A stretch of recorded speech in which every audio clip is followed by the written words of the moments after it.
Quoi, Haïti? On parlait d'Haïti. Il a fait quoi, le vaudou? Il fait quoi? Mais là, dis-le actuellement. Ouais. Dis-le actuellement, qu'est-ce qu'il fait là? Il fait quoi, le vaudou?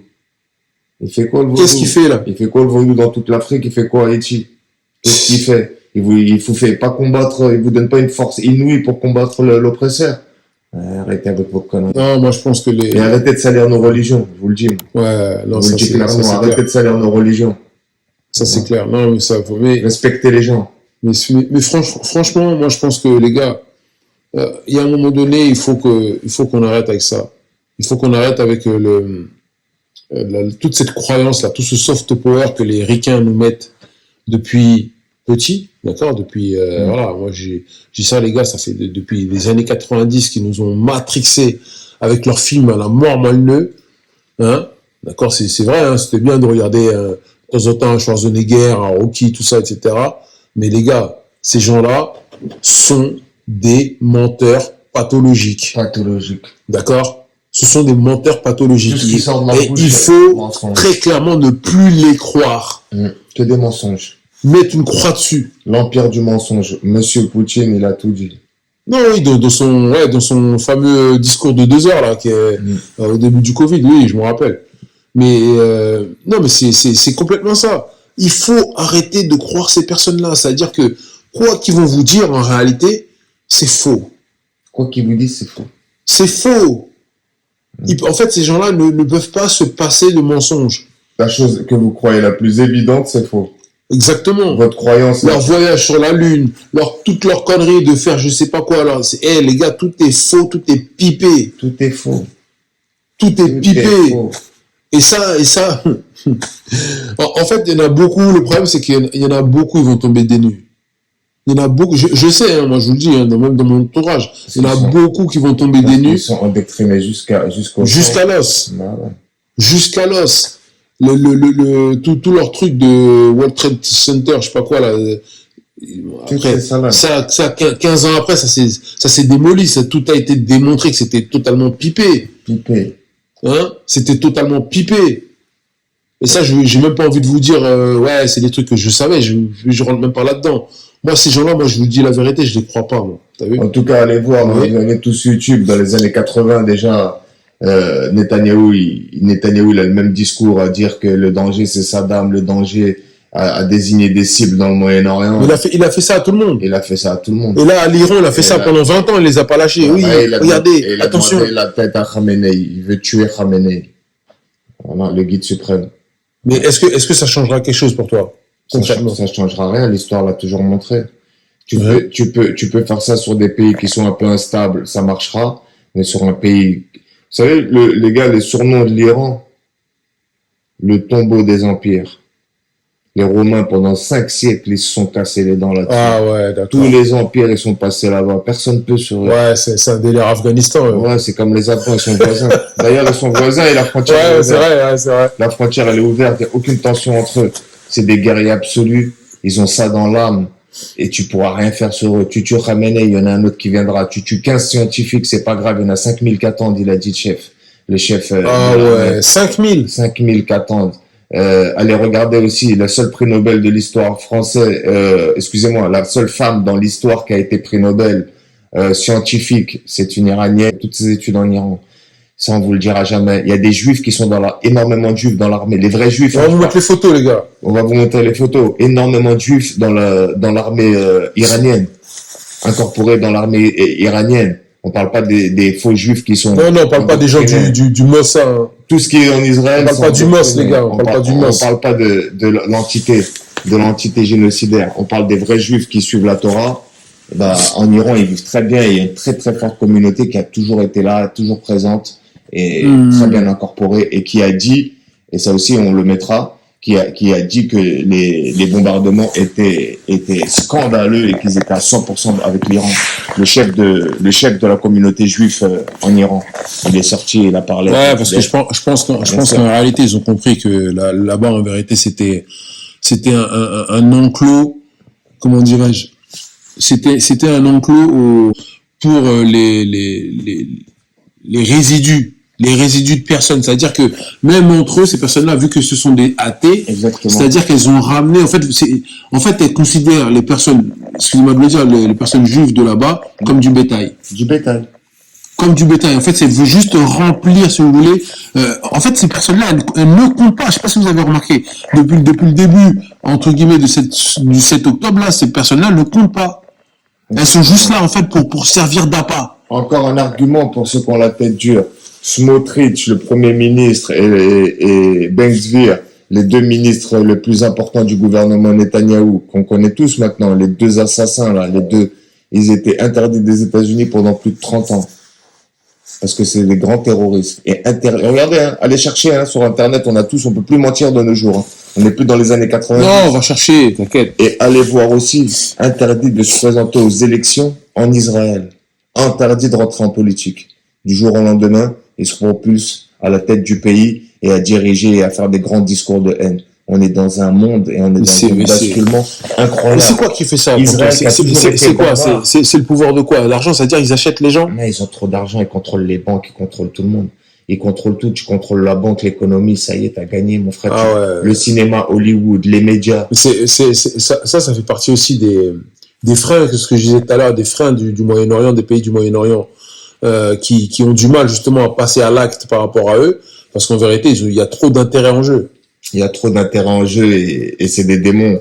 Ils peuvent aller là où aucun humain peut aller. C'est une question d'humanisme. Même les non-croyants, hein, ils ont un côté humain qui fait qu'à un moment, mais eux, comme ils servent le diable et qui pensent qu'en retournant la terre, ça va faire venir le Messie, c'est tout eschatologique et ils y croient dur comme fer. Ouais. Non, mais c'est vrai. Ils y croient dur comme fer. Ouais. Je vous conseillerais Youssef Indy, hein, c'est pour ceux qui sont passionnés. Leur Kabbale, etc. Allez, si vous voulez l'eschatologie, la Kabbale, vous voulez rentrer vraiment dans ces détails de la religion juive, suivez le fameux Youssef Indy, il est excellent. Mais je sais pas d'où ils sortent tout ça, parce qu'en fait, en réalité, je vous cache pas. En fait, eux, c'est la partie.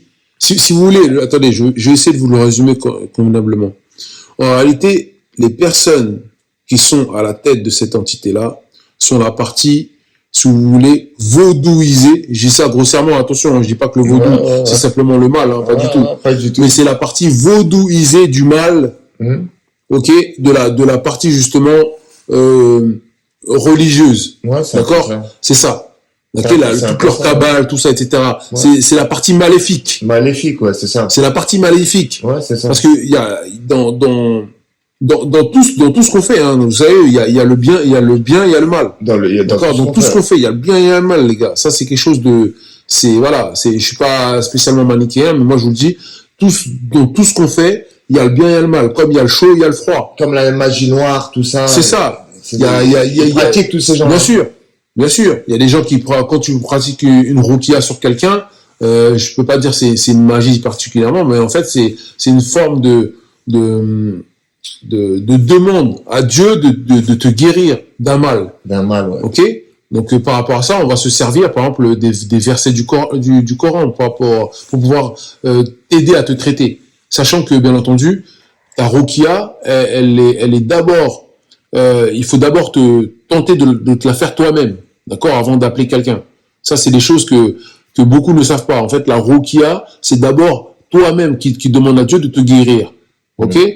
Alors que eux, ils font interférer des genoux ou je sais pas comment vous pourrez appeler ça. Ils font interférer des esprits maléfiques. Ouais, des esprits maléfiques. D'accord, très clairement. C'est les gars. En fait, beaucoup vont penser, en réalité, que les personnes qui sont, entre guillemets, aptes à faire venir des pseudo-esprits, tout ça, etc., ce sont... il y a que le peuple noir qui fait ça. Pas du tout. Pas du tout. Les gars, les mecs, là, que vous voyez, là, les blancs, là, d'Europe, les mecs, ils sont très, très loin, mec. Ils sont très, très loin dans la magie. D'ailleurs, c'est pour ça que les Renois, ils les rattrapent plus. Les mecs, ils les rattrapent plus. C'est clos. Sacrifice. Mais ils les rattrapent plus. Eux, sacrifient l'humain directement. Directement. En Irak, c'est un sacrifice. Au Liban, c'est un sacrifice. Mais t'es bien sûr. En Syrie, c'est un sacrifice. Ça va pas ou quoi la tête, les gars? Ces mecs-là, ils sont rentrés en Amérique. Ils ont éliminé plus de 150 millions de personnes. Voilà. Ils ont éliminé plus de 50 millions de buffles. Je sais pas si vous vous rendez compte. Et ces gens-là, c'est le sang. Les Américains, ils ont accepté de sacrifier 4000 de leurs personnes pour faire la guerre à tout le monde musulman, sous la pression des sionistes. Normal. C'était le rêve des sionistes. Ils ont réussi à les faire céder avec le 11 septembre. Normal. Derrière, c'est que du sacrifice. Eux, c'est le sacrifice humain. C'est le sang. Tu en tues 4000, on en tuera des millions. Netanyahou a laissé faire le 7 octobre, prend ma population en bouclier humain pour que moi, derrière, j'ai la cause de créer la guerre. Tu m'en as pris combien? Tu m'en as pris peut-être après au moins 800, à peu près 900. Bah, nous, on va faire 2 millions. On va tous vous éliminer ici. Parce que notre vie à nous vaut beaucoup plus que la vôtre. C'est un truc de malade. Voilà. Donc, je comprends pas. Pour arriver à leur but.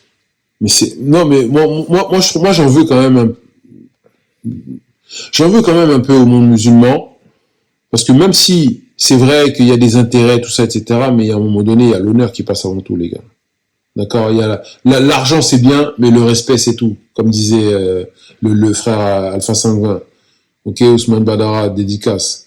T'inquiète pas, j'ai acheté ton livre, poteau. Le frère c'est le sang, il y a rien. Mais moi j'aimerais bien savoir à un moment donné, l'argent c'est bien, mais à quel moment en fait on va faire abstraction de tout ça? À quel moment on va pouvoir se dire, ok. C'est vrai, c'est bien de bien vivre tout ça, etc. Mais à un moment donné, il faut vivre debout, les gars. On peut pas passer, c'est-à-dire, on va passer encore quoi, 20 ans, 30 ans, à subir, en fait, à rester couché face à eux. C'est ça? C'est ça que vous êtes en train de nous dire? Attendez, il faut nous servir un plat plus frais que ça. Moi, c'est un plat que je mange plus. Moi, je peux plus manger ce plat-là. Moi, j'ai pas vraiment d'avis parce que Cuba, c'est des bonhommes. Ils ont montré au monde entier. Tout le monde le sait, le Tché. Cuba, je te cache pas, ils ont été lâchés. Ils ont la tête sous l'eau depuis 100 ans. Cuba, non, mais quelque part, je te rejoins, mais. Qui les aide? Cuba, non, mais c'est ce que je t'ai dit. Cuba, ils ont été lâchés, mais surtout, ils ont été lâchés quelque part. Pourquoi aussi? Parce que déjà, ils sont à côté du grand méchant loup. Oui. Ça, c'est une chose. C'est comme nous, Haïti. On est trop proche du grand méchant loup. Et le fait qu'on soit proche du grand méchant loup fait que beaucoup de pays extérieurs qui voudraient même nous aider auraient peur de se risquer. Tu vois ce que je veux dire? Ils auraient peur de se risquer. C'est-à-dire que la Russie, qui voulait mettre justement les missiles à Cuba, ok, pendant l'ère de Fidel Castro, mais en fait, la Russie, après, peut-être, on sait pas, hein, peut-être, on coulisse peut-être qu'ils aident un petit peu la Cuba, mais c'est pas assez par rapport à ce que, on va dire, leur pays a besoin. Tu vois ce que je veux dire? Très peu de pays vont combattre pour toi. Ça, c'est un mythe, hein. Très peu de pays vont bouger leur cul. Et l'un des seuls pays, c'est les Américains qui bougent pour les Israéliens, hein. C'est tout, parce que c'est leur projet à eux. C'est leur projet, ça fait partie de leur projet, ouais, c'est vrai. C'est leur armée au Moyen-Orient. Ouais, c'est vrai, pour le pétrole. Mais qui bouge pour qui? Personne. Ouais, c'est vrai. Ouais, je vois le délire. Ouais, même le truc de l'OTAN, c'est parce qu'en fait, ils ont des intérêts communs. C'est pour ça que ils se permettent de faire ça. Ils savent qu'ils ont fait du sale en commun. Non, l'alliance de l'OTAN, elle a été créée contre l'Union soviétique. Ouais, c'est ça, L'Union soviétique a été disséquée, elle aurait dû être dissoute. C'était ça dans les textes. Ouais. Parce qu'elle était faite ils ont explosé c'est ça que le pays des Balkans, ils ont explosé Ils ont explosé les Balkans. Après, ils ont même fini dans les années 90 avec la Serbie. Allez hop, balkanisé maintenant. C'est ça, les Balkans. On dit un pays, il est balkanisé. Ça veut dire un pays, il devient 5 pays, un pays. Kosovo, ils sont partis rajouter des pays.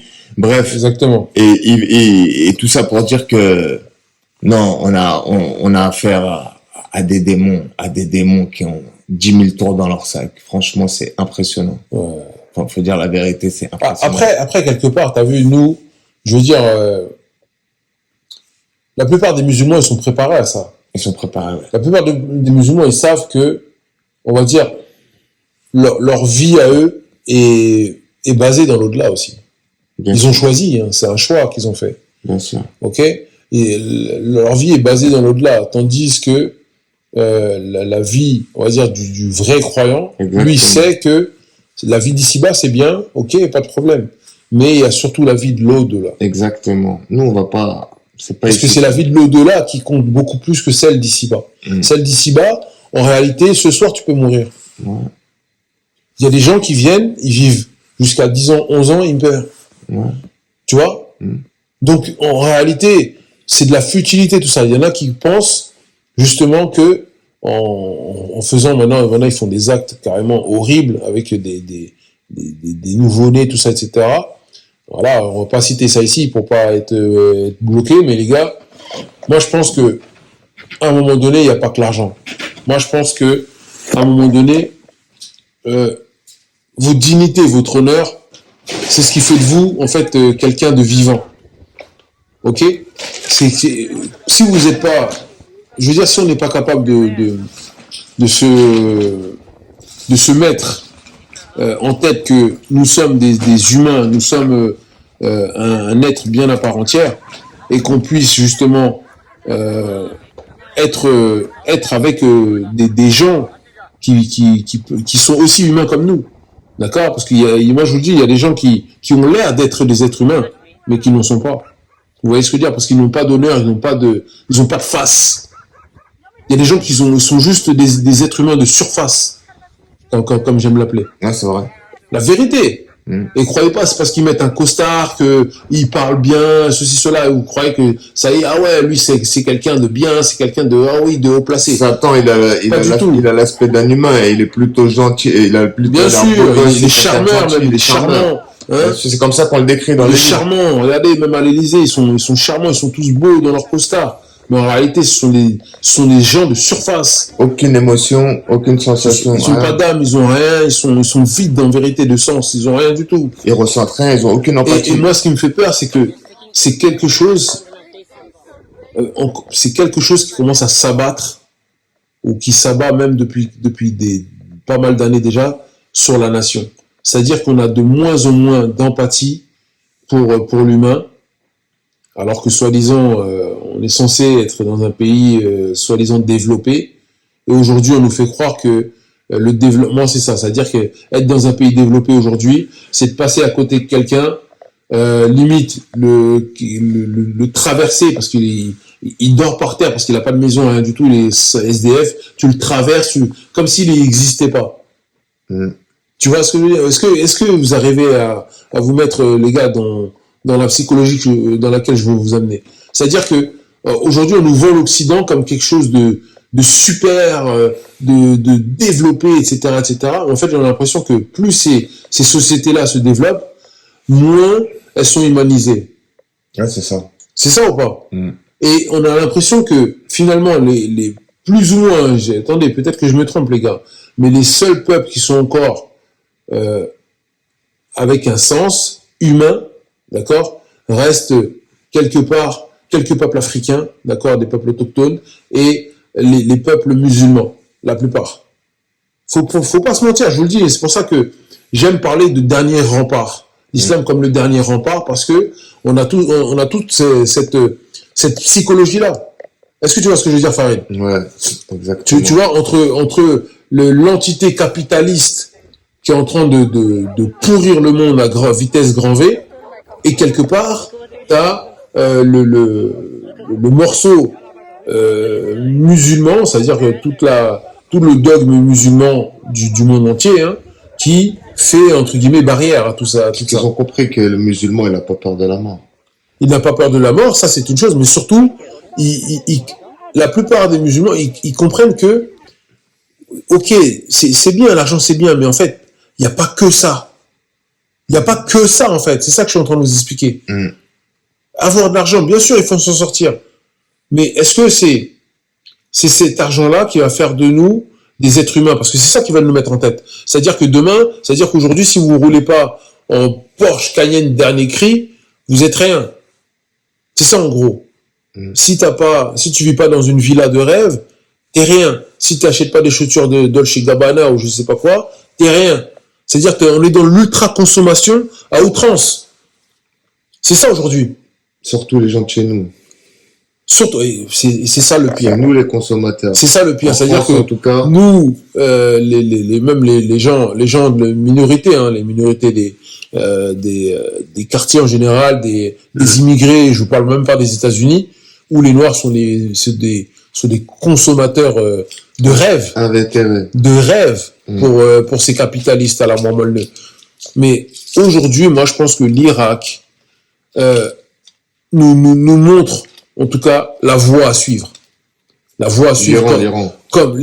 Excusez-moi. L'Iran, en tout cas, aujourd'hui, nous montre la voie à suivre, comme l'Afghanistan, quelques années avant, nous ont montré la voie à suivre, mais nous, on a l'impression qu'aujourd'hui, en fait, vu qu'on est possédé par nos propres intérêts, entre guillemets, on fait passer l'argent avant la foi, en fait, très clairement. L'argent et la distraction surtout. La distraction aussi, oui, c'est vrai. Bien sûr. C'est vrai, faut pas se mentir.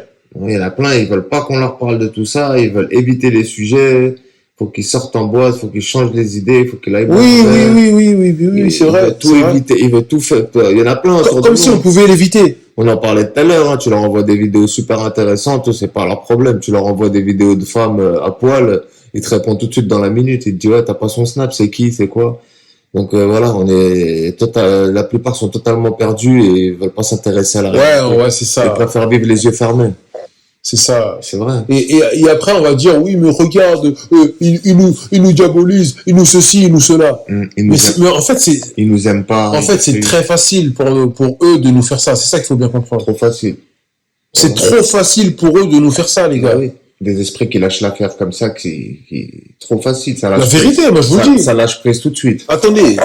Faut se mettre à la place de ces mecs-là. Ces mecs-là, ce sont des suprémacistes. Et ces mecs-là, quand ils ont en face d'eux quelqu'un qui a une grande gueule, mais ils disent, attends, lui il a une grande gueule, mais en vrai, comment ça se fait que toi t'as une grande gueule et alors que t'as rien en vérité pour te protéger? Est-ce que tu vois ce que je veux dire? C'est comme si moi j'avais une arme à feu et puis toi t'es là, t'es en train de parler mal avec moi, tu parles mal sur moi, ceci, cela, tu t'insultes mes parents là, mais c'est moi qui ai l'arme à feu, poto. T'es sérieux là? T'es sérieux? C'est moi qui ai l'arme à feu, toi t'as rien dans tes mains. Comment tu peux venir faire le con comme ça? Et j'ai l'impression qu'aujourd'hui, notre peuple, en tout cas le peuple noir et africain de manière générale, du nord au sud, de l'est à l'ouest, c'est ça. Ça veut dire que on est prompt à l'ouvrir, alors que derrière on n'a rien. Ah non, t'as mal précisé. À l'ouvrir quand on est en Occident, quand ils sont en Afrique. Oui, à l'ouvrir, excuse-moi. À l'ouvrir quand on est en Occident. Ils ferment leur gueule. C'est vrai. Ils ferment leur gueule de peureux. C'est vrai. Quand ils partent en exil et qu'ils sont en Occident, qui est le but final de leur vie, ils crachent toute leur vie sur l'Occident. Leur but final, c'est de venir faire leur vie en Occident. Une fois qu'ils sont en Occident, ils insultent la terre entière au nom du droit à la liberté d'expression. Ouais, comme les Jacques les Fous, les trucs comme ça. Voilà. Ouais, j'ai compris. C'est exactement ça. C'est des hypocrites incroyables. Si Dieu vous met toute la poisse, vous plaignez pas, arrêtez de vous mentir à vous-même. Ah ouais, voilà. C'est ça le truc. Et en plus, vous combattez les religions. C'est un truc. Et en plus, vous combattez les religions. Honte à vous. Voilà. Non, mais moi, je sais pas. Moi, en tout cas, moi, les gars, très concrètement, moi, j'aimerais bien que les peuples, de manière générale, qui se sont sentis opprimés durant ces derniers siècles, se réveillent concrètement et arrêtent de se laisser faire par ces entités diaboliques, tout simplement. Il y a pas à dire. Maintenant, pour ça, à un moment donné, les gars, il va falloir qu'on arrête de danser, qu'on arrête de mettre des trucs sur TikTok, de distraction, d'accord, de se distraire de trop. Je dis pas qu'il faut plus se distraire. Il faut arrêter de trop se distraire. Nous, c'est trop. C'est le but de la vie. Nous, c'est trop. Et c'est ça le problème. C'est-à-dire que moi, je suis sûr et certain que la plupart des jeunes Iraniens ne se distraient pas autant que les jeunes Africains, par exemple. Je suis sûr et certain. Non, c'est sûr et certain. Ok? Et les Chinois, je vous en parle même pas. C'est eux qui ont conçu ça, mais vous inquiétez pas que eux, leur algorithme, il est nickel chrome, avec que des expériences, des trucs technologiques, que des trucs sérieux. Pendant ce temps-là, nous, on est là en train de rigoler. C'est un autre TikTok là-bas. Oui. Pendant ce temps-là, on est en train de rigoler. Quand on vous dit, les gars, ouais, de pas trop sortir en boîte, vous croyez qu'on fait les anciens. On fait pas les anciens. On fait pas les anciens. c'est qu'à un moment donné, il va falloir avoir une vision sérieuse sur le long terme. Et arrêter d'enrichir toutes ces marques, tous ces sionistes là qui se cachent derrière les marques, les Louis. Ben oui, les gars, faites vos marques, portez vos marques et puis c'est tout. Des Jordan à 250 €, des bananes, des sacoches élevées. On enrichit, exactement. En fait, pas honte. on alimente le capitalisme. Alimente le capitalisme. On alimente le capitalisme de comment dirais-je, qui nous permet justement de nous étrangler. C'est comme si en fait, à chaque fois que le feu allait s'éteindre, nous on allumait la braise, tu sais. Et on a l'impression que ça nous donne une valeur qu'on peut. Voilà. On se sent frais, y a rien. On sent qu'on a un statut, Y a rien. Je sais pas. Et c'est vrai ça. On manque de personnalité. Après, je dis pas que de ne plus consommer de marcher à poil, les gars, c'est pas ça. Mais à un moment donné, il faut aussi se tempérer et surtout, si vous voulez faire du business, encore une fois, les gars, faites du business, restez entre vous, faites du business entre vous. D'accord? Ne tombez pas dans le piège de oui, mais attends, on va pas mélanger les. Non, faites du business entre vous, c'est tout. D'accord? Parce que il y a que comme ça. C'est-à-dire que les Iraniens, faut le rappeler, ce sont des gens qui ont été sous embargo. Tu m'avais dit, toi, là, Farid, tout à l'heure. Depuis 1979. 1979, vous vous rendez compte? Sous embargo depuis 1979, donc, et ces mecs-là. Donc vos excuses, vous les gardez pour vous, pour l'Afrique ou pour je vous vois venir. C'est un truc de malade. Ils ont construit des hypersoniques, ils ont fait de l'uranium enrichi, ils ont tout fait. Ils sont prêts, ils se sont préparés à la guerre depuis 1979. C'est un combat. Là, si les Africains ils se réveillent, peut-être dans 100 ans, il y aura les premiers fruits du travail. Faut réveiller les consciences maintenant, mais on sait que nous, de notre vivant. 100 ans, t'es gentil. Ouais, je suis gentil. Mais de notre vivant, on a bien conscience que on n'est pas égoïste, on n'est pas là à se dire, ouais, mais de toute façon, c'est mort de notre vivant. Non, il faut être dans le partage. Non, bien sûr. Non, mais il faut laisser une vision, c'est vrai. C'est pour les jeunes, c'est pour les futurs, nos enfants, c'est pour les futures générations. C'est clair. Il faut qu'ils s'éveillent. Mais je pense que c'est le plus dur, ça, de mettre le dogme en place. C'est le plus dur. C'est le plus dur. Parce qu'en fait, quand on n'a pas ce dogme-là qui est ancré en nous, c'est trop compliqué de pouvoir l'instaurer. Ouais, cette fierté nationale. Bien sûr. Fierté du peuple. C'est cette fierté du peuple, cette fierté, comment dirais-je, commune. Parce que la plupart du temps, le problème, c'est que vu que l'Afrique est habitée de plus de 4000 ethnies, ça crée forcément un désordre incommensurable. C'est-à-dire que les gens ils se rendent pas compte, mais de réunir tout ça, c'est quelque chose de, à la limite, j'ai envie de dire, c'est autant chercher une épine dans une botte de foin, les gars. Ouais, c'est compliqué. C'est très compliqué.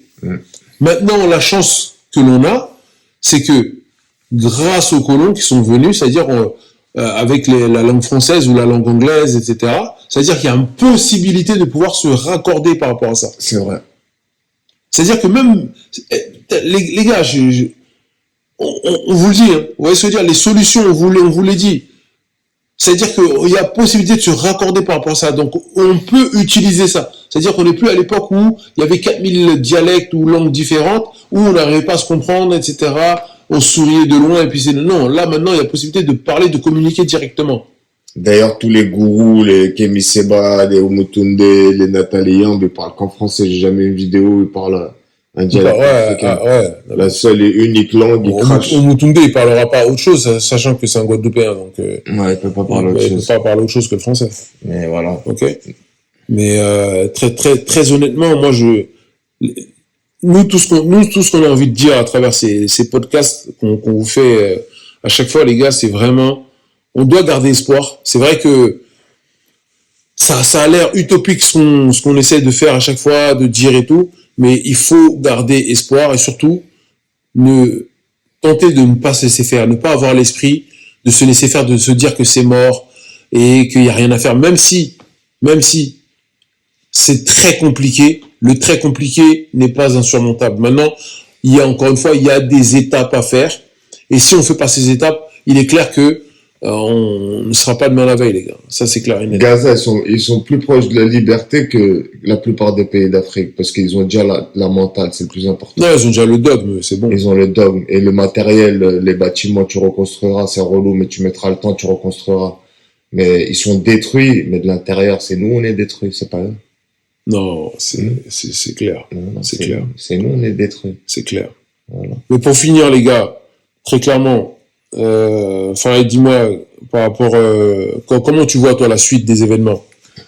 Moi, je pense que Netanyahou et Israël, ils sont en train de recharger, ils étaient en galère de munitions. D'ici 10-15 jours, ça va reprendre de plus belle et ça va aller très loin, cette histoire. Tu penses que ça peut monter en escalade? Je pense que ça peut monter en escalade et que les Américains, ils peuvent même pas calmer les Israéliens. Ouais, mais est-ce que ça peut aller juste parce que les Américains, ils ont promis que ouais, si ça continuait, attention, ceci, cela, Nucléaire. ils allaient user de leur force, quoi, en fait, très Ils clairement. ont fait comprendre qu'ils allaient taper avec le nucléaire, les trucs, les bases où ils enrichissent Ouais, Fordo, etc. Fordo, tout mais je veux ça. dire, euh, est-ce que justement les Américains peuvent vraiment rentrer dans la guerre parce que pour l'instant eux fournissent. Moi, je pense qu'ils font tout pour que Trump, il fait tout pour calmer, mais dans son administration, y compris ses ministres, il y a des sionistes qui poussent. Il en a déjà écarté 3 ou 4 parce qu'il s'est rendu compte ils appelaient Netanyahou, ils étaient en contact avec Netanyahou tous les jours, donc ils prenaient des décisions dans son dos. Il les a écartés et je pense que Israël est incontrôlable et qu'ils continueront quoi que les États-Unis leur disent. Ils continueront à bombarder, ils continueront à chercher, à déstabiliser. Mais c'est un truc de parce fou, que parce que même s'ils sont en galère pour le dôme de fer, ils ont infiltré le Mossad. Il y a énormément d'agents du Mossad, vous l'avez vu en Iran, ils ont infiltré. Ils ont du matériel, c'est avec des drones qu'ils ont tué des gens de l'armée, des gens importants, des politiques en Iran. Ouais. Donc ça continuera et ça provoquera des réponses violentes de l'Iran. Donc ça veut dire pour toi concrètement, Israël ils ont l'intention de continuer tous leurs méfaits là qu'ils sont en train de faire. Tous les méfaits, parce que dans l'eschatologie, c'est quand ce sera la terre elle sera quasiment détruite que le Messie va arriver. Justement pour être. Ouais, non, c'est des malades mentaux en réalité. C'est des malades mentaux. On a affaire à un danger, c'est... un des dangers les plus dangereux de l'histoire de l'humanité. C'est effrayant. C'est effrayant. Hitler c'était petit. J'ai pas honte de le dire. Hitler c'était petit. Non, c'est effrayant, la vérité. Waouh. Maintenant, j'ai encore un truc à dire. Si Israël, il est rasé de la carte, ils ont des sous-marins nucléaires, y compris la France, indétectables dans l'eau. Dans les 5 mers du monde, il y en a un. Il peut faire sauter toute la planète. Et n'oubliez pas, la doctrine Samson dans le livre de Josué. Je vous laisse sur ça, les gars. Bonne soirée. Que la paix vous embrasse, c'était Jalik et Farid pour l'antidote. Tring.